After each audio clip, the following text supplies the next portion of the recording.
Yes, my name is Roberto Sussman. I am a physicist. I'm a tenured researcher, senior researcher at the Institute of Nuclear Sciences of the National Autónoma University of Mexico, UNAM.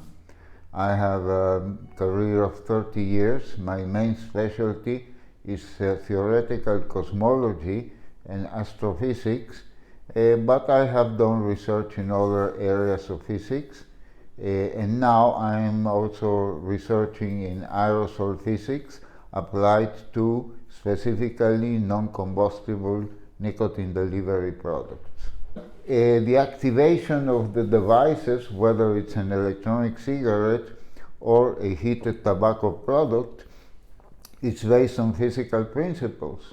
You inhale a substance that is heated, and therefore you have physicochemical properties that you have to study of this. You produce an aerosol, and it's interesting to see the physical and chemical processes in the production of this aerosol, and this has implications for regulation and safety of the users. Yeah. In Mexico, there are about 16 million of smokers, which is roughly about between 15 and 17% of the population above 12 years old. 60% of Mexican smokers are eventual smokers. They don't smoke every day. Only about 40% smoke every day. I think that in Mexico there is more damage by diabetes and obesity than smoking, but smoking is still a major health problem. Electronic cigarettes in Mexico are very popular. We think that we have now about 1.5 million, maybe 2 million consumers, but the sale of and importation of the devices is forbidden by law, by 5 presidential decrees, even though the Supreme Court ruled that this prohibition is unconstitutional. But in spite of this prohibition, there is a market that is mostly informal.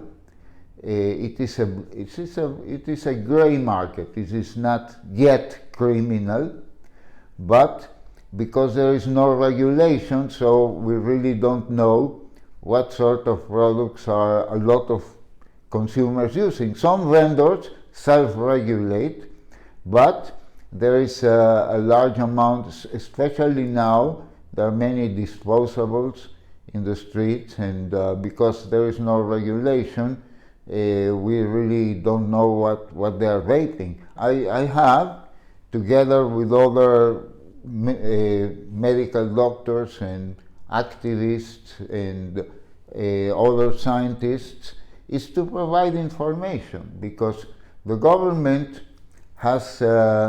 is presenting these products as a menace, as a threat.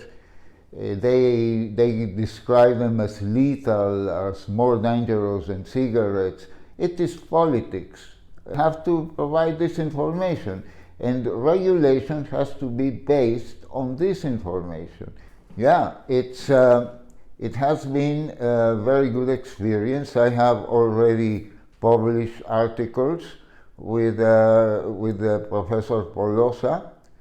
We published together 3 articles, and now it has been very an extremely positive experience to collaborate with other people, other staff of CoEHAR, and to see the laboratories and to see how because in Mexico, because of the prohibition, it is impossible to conduct research. See that you can conduct openly, as in a major institution, you can do research, and it has been very useful for me to see how it works, because I see that here in Italy the devices are regulated, And I see the advantages. I'm seeing directly the advantages of having these products regulated and to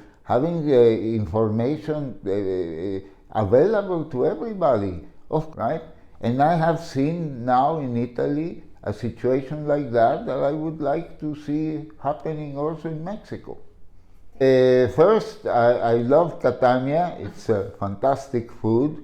People are very friendly. In many ways, it's like in Mexico. We are Latins, and I like the way that people conduct themselves here in a very friendly, informal way, but nevertheless, work gets done.